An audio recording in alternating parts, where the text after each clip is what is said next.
AICC TPCC ఆదేశాల మేరకు మేడ్చల్ నియోజకవర్గంలోని 3 చింతలపల్లి మున్సిపల్ పరిధి కేశవరంలో Medchal market committee chairman Congress party అధ్యక్షులు బొమ్మలపల్లి నరసింహులు యాదవ్ ఆధ్వర్యంలో జై బాబు జై భీం జై సంవిధాన్ కార్యక్రమం నిర్వహించారు. కార్యక్రమానికి ముఖ్య అతిథిగా టీపీసీసీ ఉపాధ్యక్షులు మేడ్చల్ నియోజకవర్గ కాంగ్రెస్ ఇన్ఛార్జి తోటకూర వజ్రేష్ యాదవ్ పలువురు కాంగ్రెస్ నాయకులతో కలిసి హాజరై ఇంటింటికి వెళ్లి జై బాబు జై సంవిధాన్ కార్యక్రమాన్ని గురించి వివరించడం జరిగింది. కార్యక్రమంలో వారితో పాటు మేడ్చల్ నియోజకవర్గ ఏ బ్లాక్ కాంగ్రెస్ అధ్యక్షులు జీడిపల్లి వేణుగోపాల్ రెడ్డి, మేడ్చల్ మల్కాజ్గిరి జిల్లా regional transport authority member Tumkunta municipal Congress party అధ్యక్షులు భీమిడి జయపాల్ రెడ్డి, అలాగే సీనియర్ నాయకులు గొన్న మహేందర్ రెడ్డి, 3 చింతలపల్లి మండల మాజీ వైస్ ఎంపీపీ మంద శ్రీనివాస్ రెడ్డి, షామీర్పేట మండల కాంగ్రెస్ అధ్యక్షులు యాష్కి శంకర్ గౌడ్, గుండ్ల పోచంపల్లి మున్సిపల్ కాంగ్రెస్ అధ్యక్షులు సాయిపేట శ్రీనివాస్, దమ్మాయిగూడ మున్సిపల్ కాంగ్రెస్ అధ్యక్షులు ముప్ప రామారావు, 3 చింతలపల్లి మున్సిపాలిటీ ప్రధాన కార్యదర్శి బండి జగన్నాథం, ఇందిరమ్మ కమిటీ సభ్యులు, అనుబంధ సంఘాల అధ్యక్షులు, మాజీ సర్పంచ్లు, మాజీ ఎంపీటీసీలు, మాజీ ఉప సర్పంచ్లు, మాజీ వార్డు సభ్యులు, సీనియర్ కాంగ్రెస్ నాయకులు, కార్యకర్తలు పాల్గొన్నారు.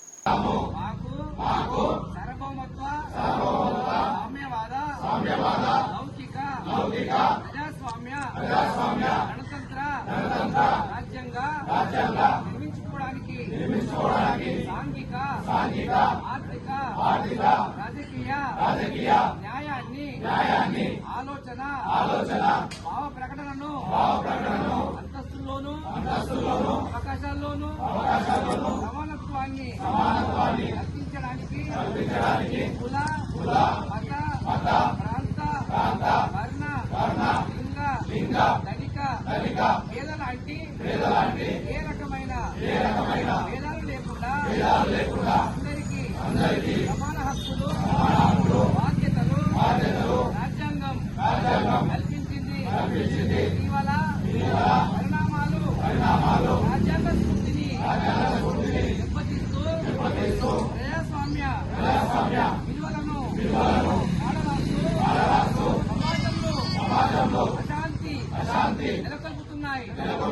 విభేదాలు సృష్టిస్తూ రాజకీయ మనుగడ కోసం విదేశాలను రెచ్చగొడుతున్నాయి. ఇలాంటి తరుణంలో శాంతి అహింసలను మూల సూత్రాలుగా మనకు బోధించిన మహాత్ముడి స్ఫూర్తిగా మనుషులంతా ఒక్కటి అంటూ రాజ్యాంగంలో అందరికీ సమాన హక్కులు కల్పించిన డాక్టర్ బాబాసాహెబ్ అంబేద్కర్ ఆశయాలను అమలు చేస్తూ మన గొప్ప రాజ్యాంగాన్ని కాపాడుకోవడానికి చిత్తశుద్ధితో అంకిత భావంతో అహర్నిశలు కృషి చేస్తానని ప్రమాణం చేస్తున్నాను. జై బాపు జై భీమ్ జై సంవిధాన్. మన 3 చింతలపల్లి మున్సిపాలిటీలో ఏర్పాటు చేసినటువంటి జై బాపు జై భీమ్ జై సంవిధాన్ కార్యక్రమానికి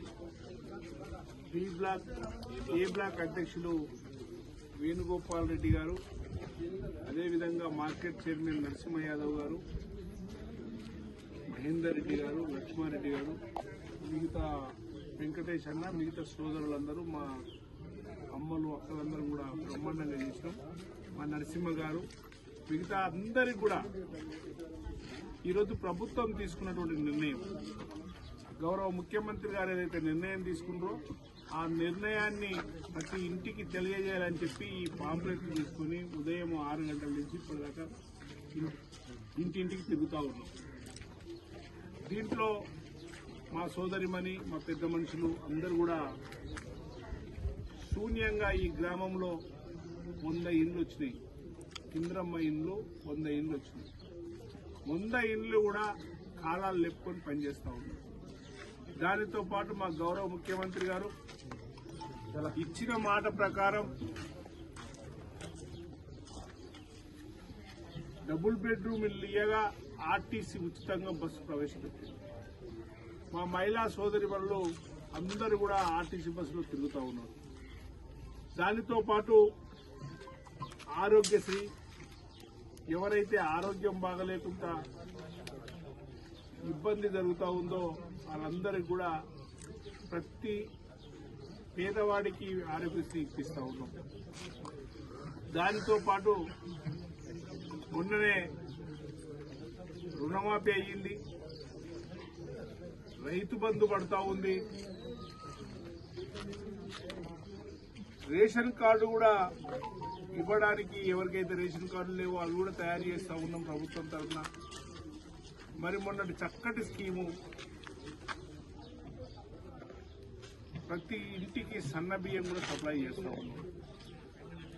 మరి ఈరోజు టీఆర్ఎస్ వాళ్ళు చెప్పుకోవడానికి ఏముందో చెప్పాల్సిందిగా నేను కూడా మాజీ ముఖ్యమంత్రి గారిని ఆయన కుటుంబాన్ని అడుగుతా ఉన్నాను. ఈ గ్రామము గత 10 సంవత్సరాల కింద దత్తత తీసుకుంటూ కేసీఆర్ గారు 10 సంవత్సరాలలో ఒక్కరికి ఒక్క ఇల్లు ఇయ్యలే. 10 సంవత్సరాల్లో తీసుకున్నటువంటి నిర్ణయం ఈడ ఆయన చెప్తా ఉన్నాడు, కోతలు కోస్తా ఉన్నాడు. కాంగ్రెస్ పార్టీ ఎట్లా ఓట్లు అడుగుతుందో చెప్పమని అడుగుతా ఉంది. బరాబర్ అడుగుతాం. 15 నెలల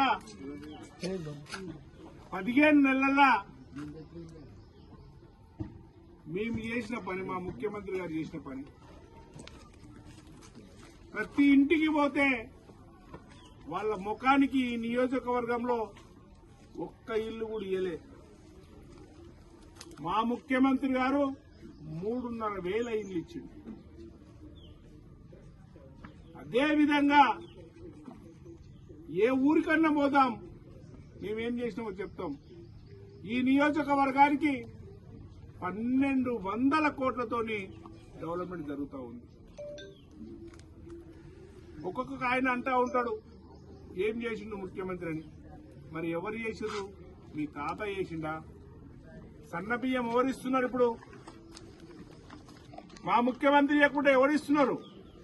మీ టీఆర్ఎస్ ముఖానికి మీరు ఇచ్చిండ్రా? లేకపోతే మీ భారతీయ జనతా పార్టీకి ఇచ్చిందా? చెప్పమని చెప్పి నేను డిమాండ్ చేస్తా ఉన్నాను.